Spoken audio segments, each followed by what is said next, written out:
마이크 테스트 중입니다. 하나, 둘, 셋. 하나, 둘, 셋. 마이크 테스트 중입니다.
네, 시간이 되었습니다.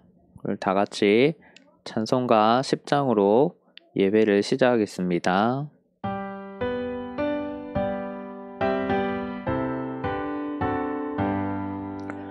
전능왕 오셔서 주 이름 찬송케 하옵소서.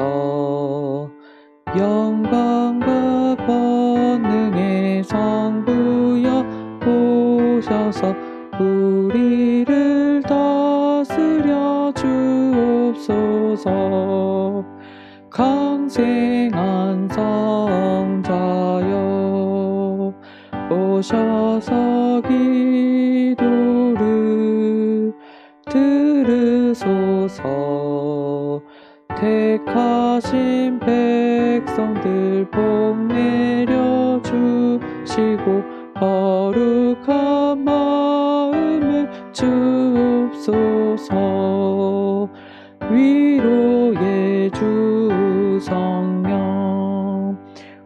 오셔서 큰 증거 주옵소서.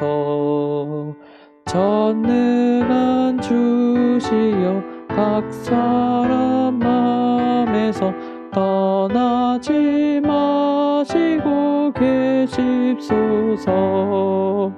성삼위일체께 한없는 찬송을 드립니다. 존귀한 주님을 영광 중 배웠고 영원히 모시게 하옵소서. 아멘. 할렐루야. 여호와는 나의 능력과 찬송이시요 또 나의 구원이 되셨도다. 의인의 장막에 기쁜 소리, 구원의 소리가 있으며 여호와의 오른손이 높이 들렸으며 여호와의 오른손이 권능을 베푸시는도다. 하나님은 영이시니 예배하는 자가 영과 진리로 예배할지니라. 아멘. 사랑하는 형제 자매 여러분, 우리는 예수 그리스도를 통해 하나님의 전적인 은혜로 구원을 받았습니다. 이 시간 그 놀라운 은혜에 감사하며 죄악된 삶을 회개하고 하나님이 보시기에 아름다운 삶을 살아가도록 간절한 마음으로 기도하겠습니다.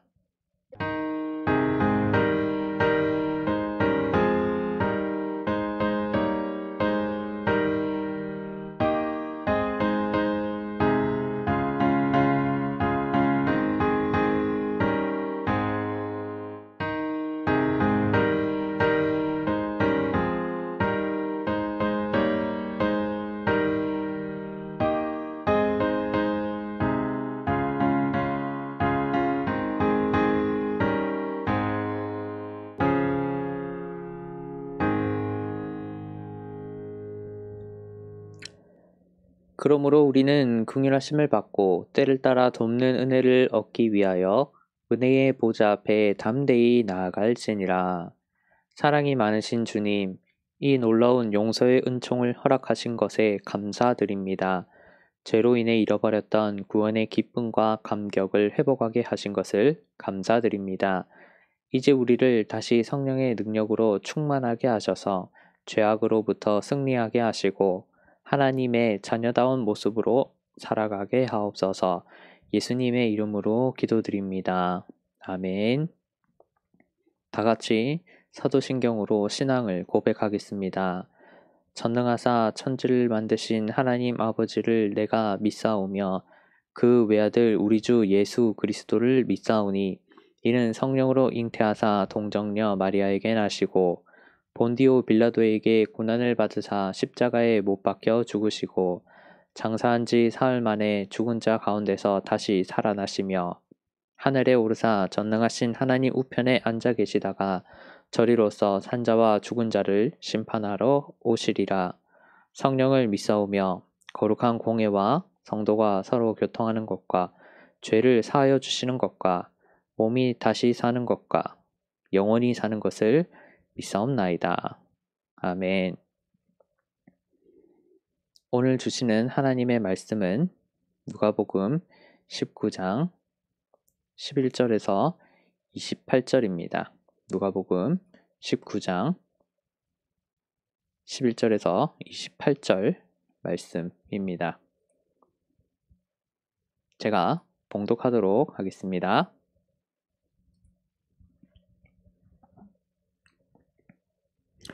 그들이 이 말씀을 듣고 있을 때에 비유를 더하여 말씀하시니 이는 자기가 예루살렘 가까이에 오셨고 그들은 하나님의 나라가 당장에 나타날 줄로 생각함이더라.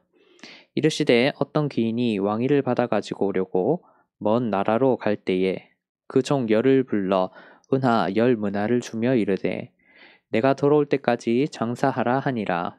그런데 그 백성이 그를 미워하여 사자를 뒤로 보내어 이르되 우리는 이 사람이 우리의 왕됨을 원하지 아니하나이다 하였더라.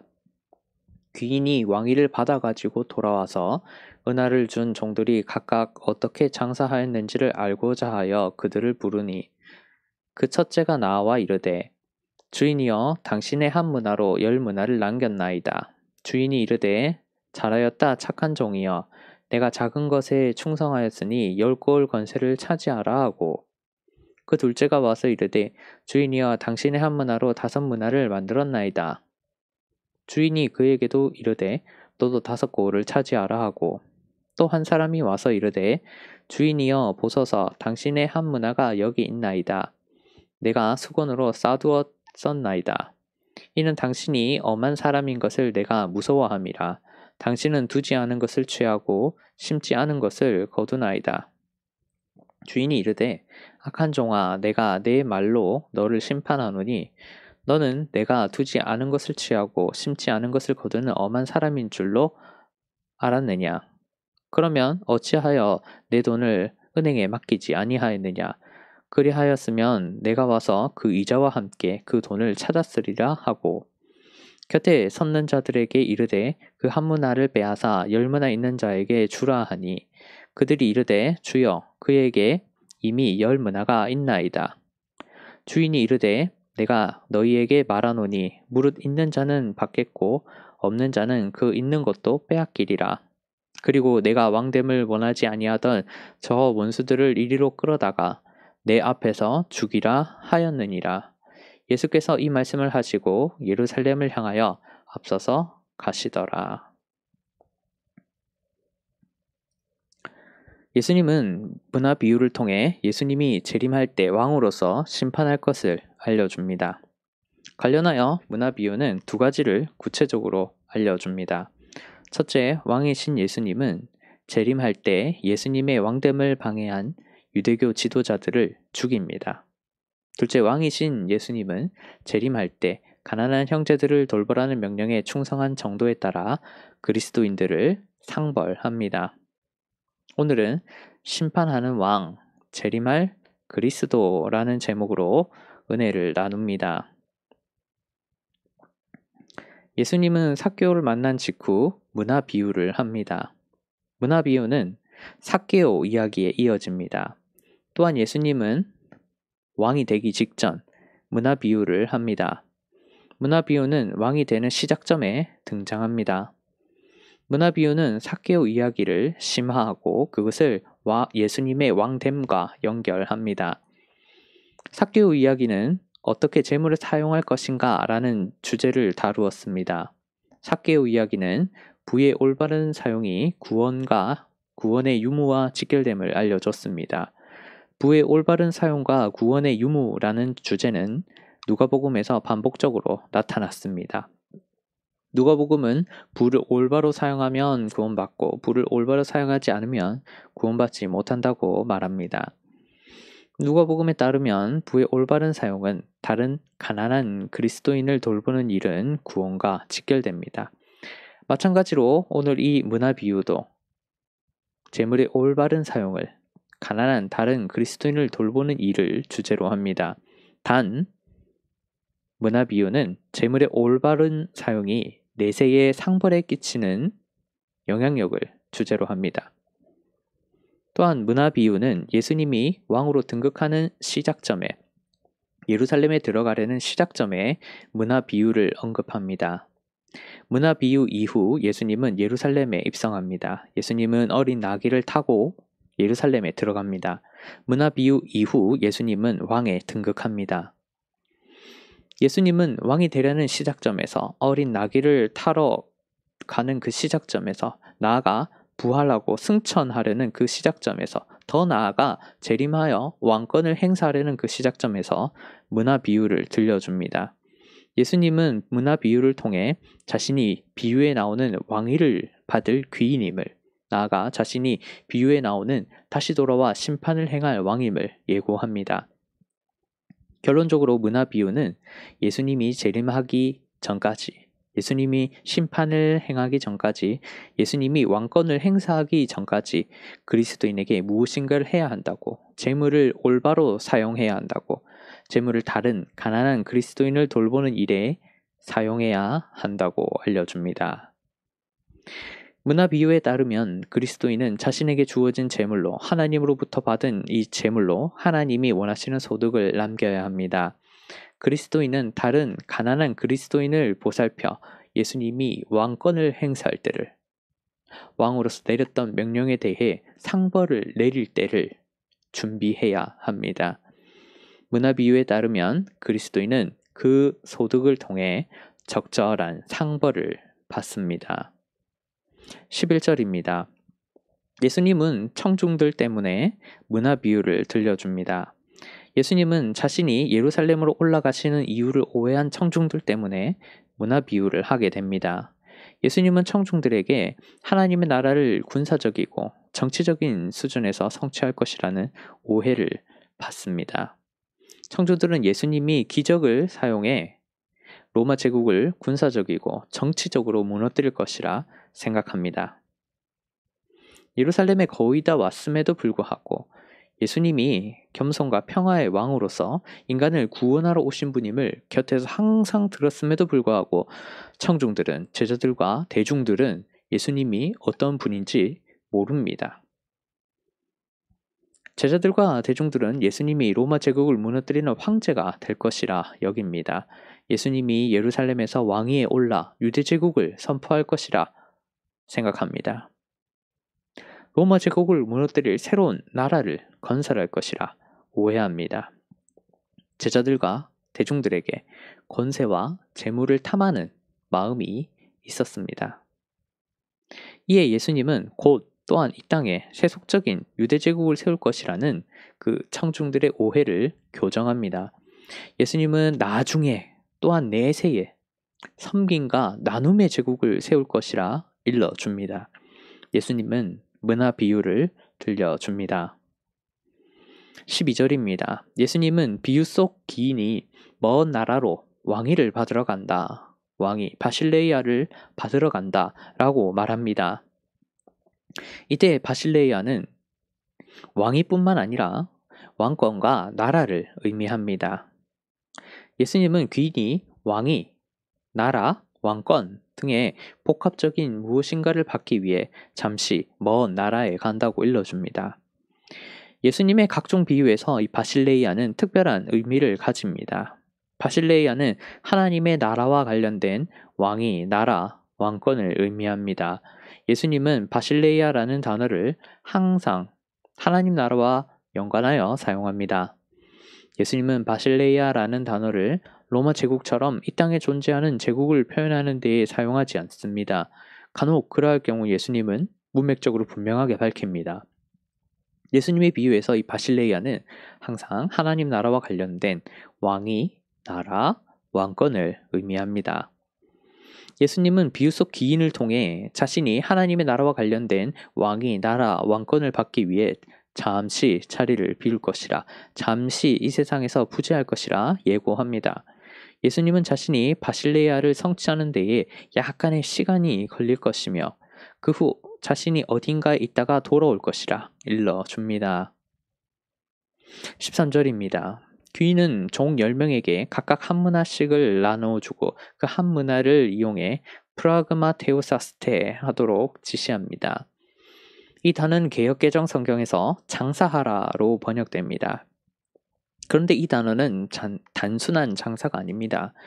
이 프로그마테우사스테는 왕의 소득과 관련된 사무 및 왕권의 발휘와 관련된 거래를 의미합니다. 즉, 비유에 등장하는 귀인은 잠시 자리를 비우는 동안 종들에게 앞으로 자신이 왕이 될 것을 유념하며 왕의 소득과 관련된 사무 그리고 왕권의 발휘와 관련된 거래를 하도록 명령합니다. 귀인은 종들에게 앞으로 왕으로서 권한을 행사할 때를 준비하도록 합니다. 이때 한 문화의 가치는 100에서 200 데나리온에 해당했습니다. 한 데나리온은 노동자의 하루 품삯이었습니다. 즉 각각의 종은 3에서 한 6개월치의 임금을 받았습니다. 종들은 주인이 왕이 될 것을 기억하며 그 돈을 크지도 또 적지도 않은 돈을 적절히 운영해야 했습니다. 귀인은 종들에게 왕의 소득과 관련된 사무 및 왕권의 발휘와 관련된 거래 관련된 그런 장사를 시작하도록 적절한 돈을 줍니다. 14절입니다. 예수님은 문화 비유를 들되 청중들에게 익숙한 시대적 상황을 사용합니다. 로마령에 속한 곳에서는 왕이 될 후보자가 로마로 가서 왕위를 받아와야 했습니다. 로마 제국의 통치를 받는 모든 영토의 왕은 로마에서 임명식을 받아야 했습니다. 이는 당시 로마령에 속했던 팔레스틴도 마찬가지였습니다. 관련하여 기원전 4년에 헤롯 대왕의 아들 아켈라우스가 유대 땅에 대한 그 왕권을 확인받기 위해 로마에 다녀온 일이 있었습니다. 헤롯 대왕은 자신의 영토를 아들들에게 분배했고 그 아들들은 각기 왕으로서 그 지위를 인정받기 위해 로마에서 허락을 받아야 했습니다. 이때 로마를 방문하고 다시 돌아오기까지 보통 한 몇 개월이 일정한 그 기간이 소요됐습니다. 그때 한 50명으로 구성된 유대인 사절이 로마로 뒤따라가서 아켈라우스가 왕으로 임명되는 것을 반대했습니다. 이후 왕권을 받아 귀국한 아켈라우스는 자신을 반대했던 자들을 끔찍하게 숙청했습니다. 예수님은 이러한 유명한 일화를 소재로 문화 비유를 들려줍니다. 비유에 따르면 귀인의 백성 중 일부가 귀인이 왕위를 받아오지 못하도록 여행 중에 방해합니다. 비유에서 귀인에게 그를 미워하여 그의 왕됨을 원치 않는 그 백성이 나옵니다. 비유에서 왕위를 받는 것을 방해한 자들은 유대교 지도자들을 의미합니다. 유대교 지도자들은 바리새인과 사두개인들은 예수님이 왕위를 받는 것을, 예수님의 왕됨을 방해했습니다. 사복음서에서 유대교 지도자들은 예수님에게 사사건건 시비를 걸었습니다. 유대교 지도자들은 예수는 성자 하나님이 아니다. 그리스도가 아니다. 왕의 권세를 가지지 못했다. 죄를 사하는 권세가 없다. 라고 주장했습니다. 일전에 언급했듯 유대교 지도자들은 갖고 있던 많은 재물로 하나님을 섬기는 다른 가난한 그리스도인 형제들을 돌보지 않았습니다.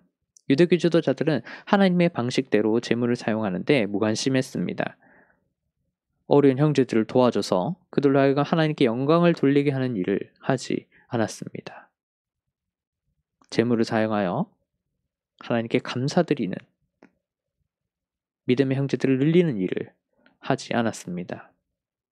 유대교 지도자들은 재물을 나누어 주라는 예수님의 말씀이 싫었습니다. 그래서 예수님이 왕위에 오르는 것을, 예수님의 왕됨을, 예수님이 그리스도임을 부인합니다. 15에서 17절입니다. 그럼에도 불구하고 귀인은 왕위를 받아 돌아옵니다. 이때 왕이 된 귀인은 왕이 되기를 원치 않은 백성을 잠시 놓아둡니다. 왕은 종들부터 찾습니다. 왕의 1차적인 관심은 자신이 왕이 될 때를 준비하도록 명령했던 그 종들에게 있습니다. 예수님은 비유에서 종들에게 관심을 갖는 왕의 모습을 강조합니다. 언급하였듯 예수님은 제자들과 대중들을 주요 대상으로 문화 비유를 들려줍니다. 개역개정 성경에 따르면 왕은 종들에게 어떻게 장사하였는지 디에 프라그마 데우산토 이렇게 물어봅니다. 어떻게 장사했는지를 보고하도록 합니다. 정확하게 말하면 헬라어 원문에 따르면 왕은 종들에게 어떻게 장사하였는지와 얼마나 벌었는지를 보고하도록 합니다. 왕은 종들의 장사 방식과 또 장사 결과에 관심을 가집니다. 왕은 종들이 각각 어떤 방법으로 장사를 했으며 장사하여 얻은 것이 어느 정도인지 보고하도록 합니다.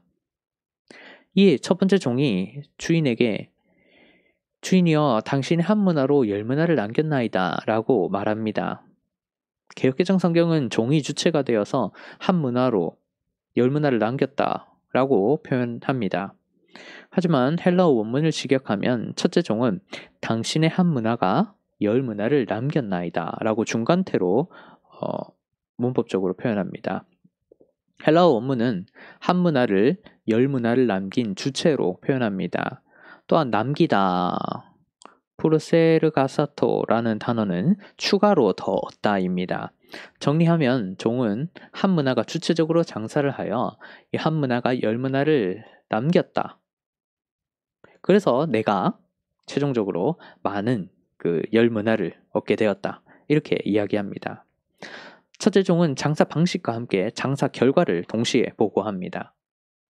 이때 이 구절은 청중들에게 예수님이 이전에 언급하셨던 어리석은 부자 비유를 연상시켰습니다. 누가복음 12장에 나옵니다. 청중들은 수많은 군중들 앞에서 행한, 수만 명이 서로 밟힐 만큼 모인 곳에서 행한 예수님의 유명한 설교를 떠올릴 수 있었습니다. 이 구절은 문화 비유와 어리석은 부자 비유를 오버랩 시켰습니다.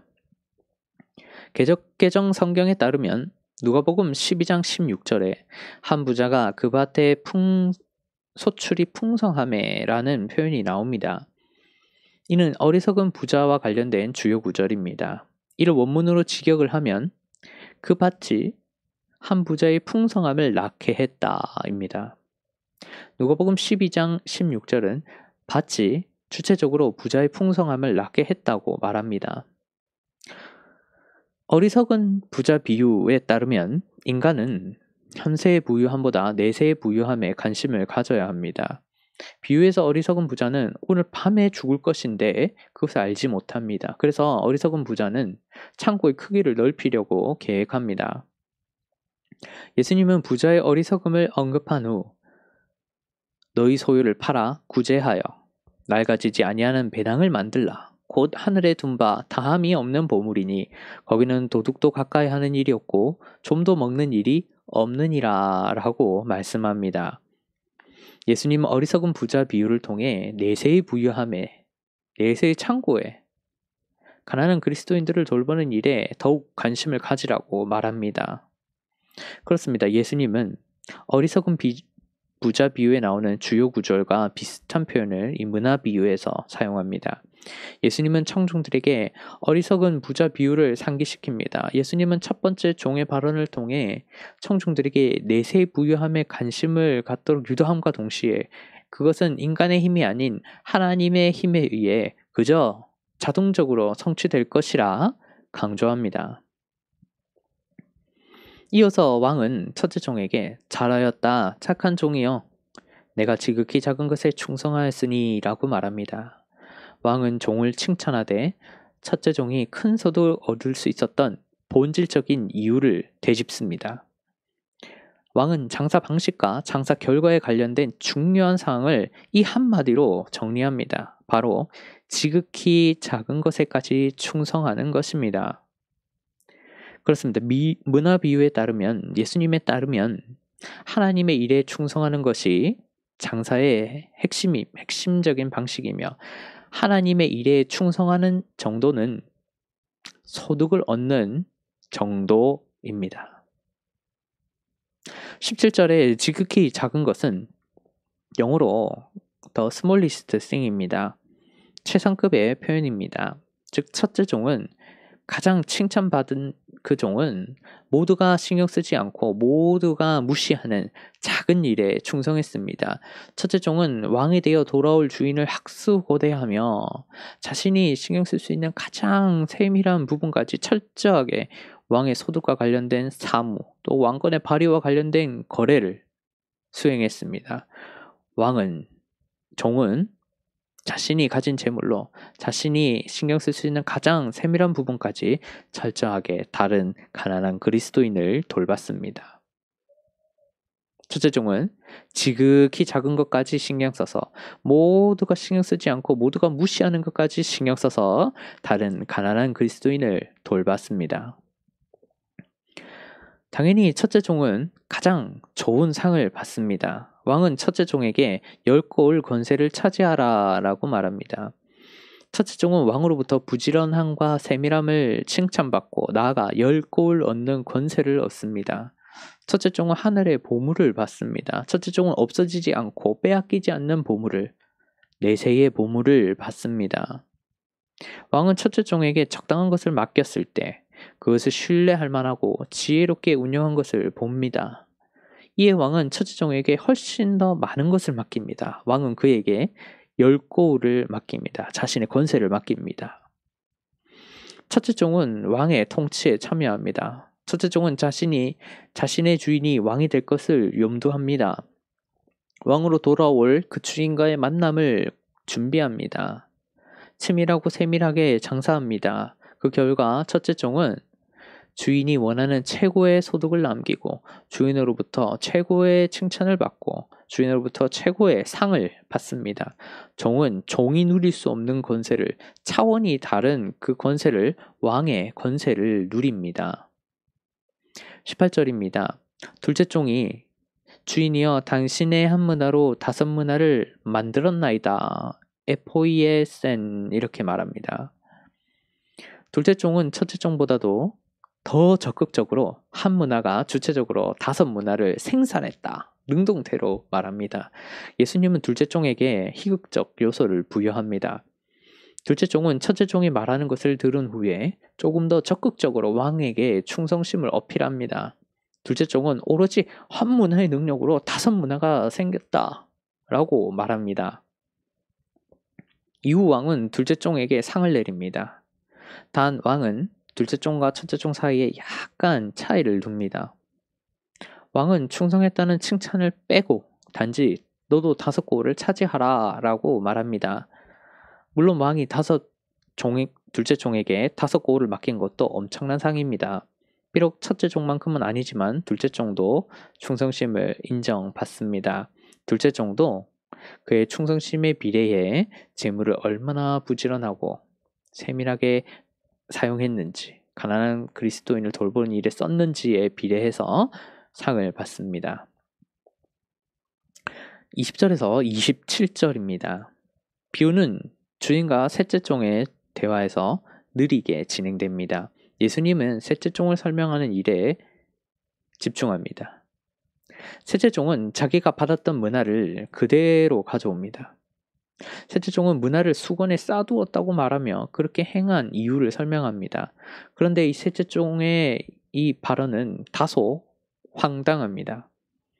셋째 종은 자신과 주인의 관계를 망각한 발언을 합니다. 셋째 종은 주인을 두지 않은 것과 심지 않은 것을 거두는 엄한 사람으로 표현합니다. 셋째 종은 주인이 아무 일도 하지 않으면서 종들의 소득을 가져가는 엄한 사람이기에, 오우스테로스한 사람이기에 내가 그냥 문화를 가만히 놔두었다 이렇게 말합니다. 개역개정은 오우스테로스를 엄하다로 번역합니다. 이는 직역하면 가혹하다입니다. 즉 셋째 종은 내가 장사를 잘해도 당신은 내가 이윤 낸 것을 가져가기만 합니다. 내가 왜 장사를 해야 합니까? 당신은 가혹한 사람입니다. 아무리 내가 종이더라도 종의 것은 종에게 좀 줘야지요. 남겨줘야지요. 나에게 이득이 되는 것이 아무것도 없어요. 난 수고만 합니다. 나는 안 할 거예요. 내가 틀렸습니까? 라고 말합니다. 셋째 종은 주인에게, 왕에게 대듭니다.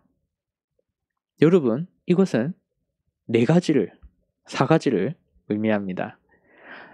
셋째 종에게 주인은 자신의 이익을 위해서 종들의 노동과 재물을 착취하는 그런 사람이었습니다. 셋째 종은 주인의 의도와 맞지 않게 행동했습니다. 셋째 종은 자신에게 아무런 재정적 보상이 주어지지 않을 것이라 예상했습니다. 마지막으로 셋째 종은 첫째 종과 또 둘째 종이 크게 보상받는 것을 보며 문화를 사용하지 않은 자신의 그 잘못을 왕의 잘못으로 돌립니다. 이후 셋째 종의 말을 들은 왕은 진노하며 셋째 종의 논리적 오류를 지적합니다. 왕은 그렇다면 문화를 은행에라도 맡겨 그 이자라도 남겼어야지 라고 말합니다. 왕은 셋째 종에게 그가 주인에게 가져야 했던 본질적인 그 모습을 지적합니다. 여러분 생각해 보십시오. 왕은 자신이 왕으로 돌아올 때를 준비하여 장사하도록 지시했습니다. 그런데 셋째 종은 일 자체를 하지 않았습니다. 이것이 무엇을 의미합니까? 네, 셋째 종은 왕을 향한 충성심이 없었고 또 자신과 주인의 관계를 망각했습니다. 셋째 종은 주인을 위한 어떠한 마음도 갖고 있지 않았으며 셋째 종은 자신의 신분을 파악하지도 못했습니다. 왕이 귀인일 때 내렸던 그 명령은 문화로 장사하여 소득을 남기라는 명령은, 다른 가난한 그리스도인을 돌보라는 명령은 셋째 종의 실체를 드러냅니다. 만약 셋째 종이 직접 장사하는 것이 귀찮았다면 왕의 말처럼 은행에라도 돈을 맡겼을 겁니다. 만약 셋째 종이 직접 장사하는 것에 소질이 없었다면 은행에라도 맡겼을 겁니다. 셋째 종은 주인을 위해 할 수 있는 아주 작은 일을, 또한 아주 작은 고민조차 하지 않았습니다. 셋째 종은 작은 것마저 충성하지 않았습니다. 어떻게 보면 셋째 종은 미련하기도 합니다. 셋째 종은 자신의 위치를 파악하지 못합니다. 일반적으로 아랫사람은 윗사람이 무서워서라도 일합니다. 물론 열심히는 아니지만 말입니다. 만약 셋째 종이 주인의 질책이 무서웠다면 아마 그 돈을 은행에 넣어두고 그냥 이자를 얻었을 겁니다. 그런데 종은 그렇게 하지 않습니다.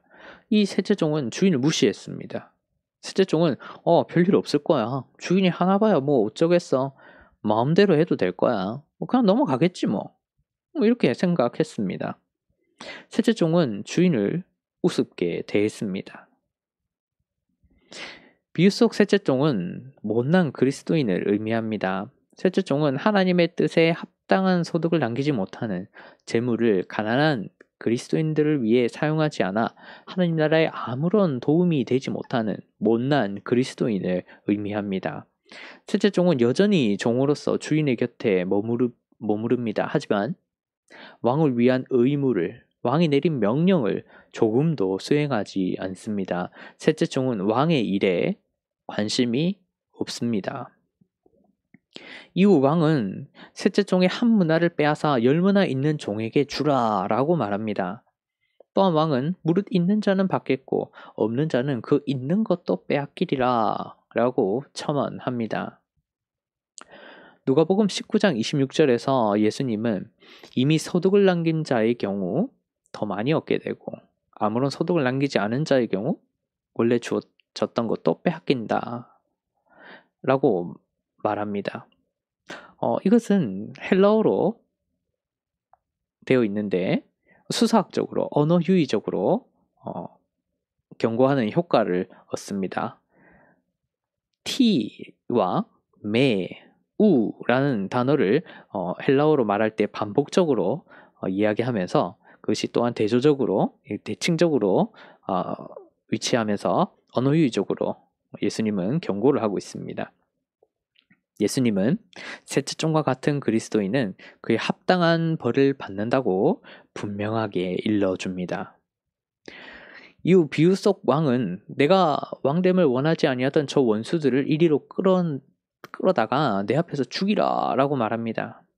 왕은 아까 자신의 왕됨을 방해한 자들을 현세에서 재물을 모으기만 하고 하나님의 뜻대로 사용하지 않은 그 유대교 지도자들을 부릅니다. 찾습니다. 27절을 보면 유대교 지도자들은 비유 속에서 원수로 지칭받으며 왕으로부터 죽임을 당합니다. 예수님은 유대교 지도자들과 비슷한 모습을 보이는 못된 그리스도인에게 엄중히 경고합니다. 예수님은 자신에게 죽음의 형벌을 내릴 수 있는 권세가 있다고 알려줍니다. 예수님은 유대교 지도자들의 죽음을 선언하며 청중들에게 잘못된 선택을 하지 않도록 재물을 다른 가난한 그리스도인들을 위해 부지런하고 세밀하게 사용하도록 권면합니다. 예수님은 못된 그리스도인이 생기지 않도록 예방합니다. 말씀을 맺겠습니다. 문화 비유에 따르면 예수님이 왕권을 행사하기 전까지, 예수님이 재림하기 전까지, 예수님이 왕으로서 유대교 지도자와 그리스도인들을 심판하기 전까지 예수님은 일정한 기간 동안 하늘에서 성부 하나님의 곁에 먼 나라에 있습니다. 예수님은 그 기간 동안 청중들이 해야 할 일을 알려줍니다. 그 일은 바로 장사, 즉 왕의 소득과 관련된 사무, 왕권의 발휘와 관련된 거래입니다. 청중들은 재물을 다른 가난한 그리스도인들을 돌보는 일에, 그 일이 예수님의 왕위 또 나라, 왕권에 관련됨을 기억해야 합니다. 청중들은 재물을 다른 가난한 그리스도인들에게 사용하여서 그들로 하여금 하나님께 감사를 돌리게 하도록, 믿음에 굳건하게 서서 믿음의 형제가 늘어나도록 왕의 왕됨을 인정하고 왕의 나라를 확장하고 왕의 건세가 성취되도록 해야 합니다. 이는 권유가 아니라 명령입니다. 또한 그 명령은 예수님이 재림할 때 심판의 잣대로 작용합니다. 왕의 명령을 부지런하고 세밀하게 수행한 자는 그것에 비례하여 왕의 권세에 참여합니다. 상을 받습니다. 반면 왕의 명령을 우습게 여기는 그리스도인은 왕의 소득과 관련된 사무와 또 왕권의 발휘와 관련된 거래에 무관심한 그리스도인은 재물을 다른 가난한 그리스도인을 돌보는 일에 소홀히 쓴 그리스도인은 받았던 문화를 빼앗깁니다. 벌을 받습니다. 그리스도인은 멀리 봐야 합니다. 모든 그리스도인들에게 회개의 때가, 재림의 때가, 심판의 때가 옵니다. 모든 그리스도인들은 이를 피할 수 없습니다. 예수님은 각자에게 한 문화를 주었다고 무엇인가 다른 가난한 그리스도인을 보살필 수 있을 만한 적절한 재물을 각자에게 주었다고 알려줍니다. 예수님은 재림하여 충성스러운 종에게, 일반적으로 종에게 허락되지 않는 수준으로, 상상하기 힘든 수준으로 상을 내립니다. 충성스러운 종은 왕의 권세를 맛봅니다. 원래 인간은, 이 피조물은, 종은 예수님의 권세에, 신의 권세에, 창조주의 권세에, 왕의 권세에 참여할 수 없습니다. 그러나 예수님은 충성하기만 하면 문화가 스스로 다른 문화를 만들 것이라, 왕의 권세를 누릴 것이라 말씀합니다. 예수님은 내세의 보물을 쌓으라고, 최선을 다해 다른 가난한 그리스도인들을 돌보라고 말씀합니다. 그리스도인은 그때를 기억하며 지혜롭게 행동해야 합니다. 우리 이 시간 잠시 기도했으면 합니다. 예수님이 재림할 것을 바라보게 하소서. 가진 재물로 가난한 그리스도인을 돕게 하소서. 그리하여 내세의 왕이신 성자 하나님의 권세에 참여하게 하소서. 라고 이 시간 우리 잠시 기도.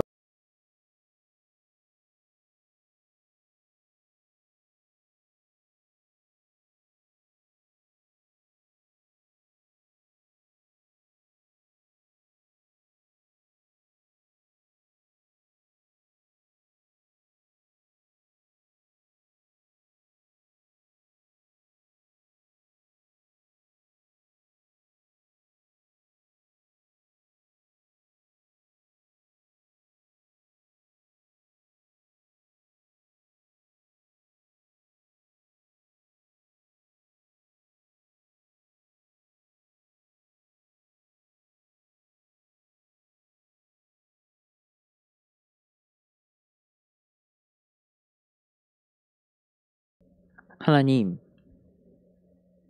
예수님이 재림할 것을 바라보게 하소서.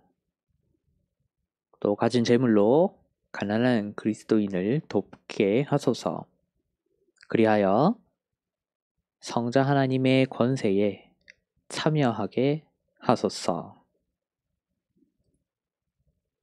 또한 하나님, 이 시간 감사와 순종의 마음을 담아 예물을 드립니다. 이 예물을 기쁘게 받아주시고 하나님이 기뻐하시는 곳에 사용해 주옵소서. 감사드리며 예수님의 이름으로 기도드립니다. 아멘. 네, 교회 소식입니다. 지난주와 내용이 동일합니다. 주일 예배는 온라인으로 드립니다. 노트북과 또 모바일로 다 드릴 수 있습니다. 홈페이지에 URL을 예배와 방송 URL란을 참고하시고 카카오톡으로도 또 바로 들어오실 수 있습니다. 예배 송출은 9시 50분부터 송출하려 합니다. 송출 후에 라이브 화면을 볼 수 있습니다. 또 마스크 착용을 권장하고 또 헌금 안내도 또 내용을 확인해 주시기를 부탁드립니다. 네, 이상입니다. 우리 다 같이 찬송가 29장으로 예배를 마치겠습니다.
이제는 우리 주 예수 그리스도의 은혜와 하나님 아버지의 극진하신 사랑하심과 성령님의 함께 하심이 오늘 말씀을 듣고 실천하기를 원하는 모든 사람들 머리 위에 이제로부터 영원토록 항상 함께 있을지어다. 아멘.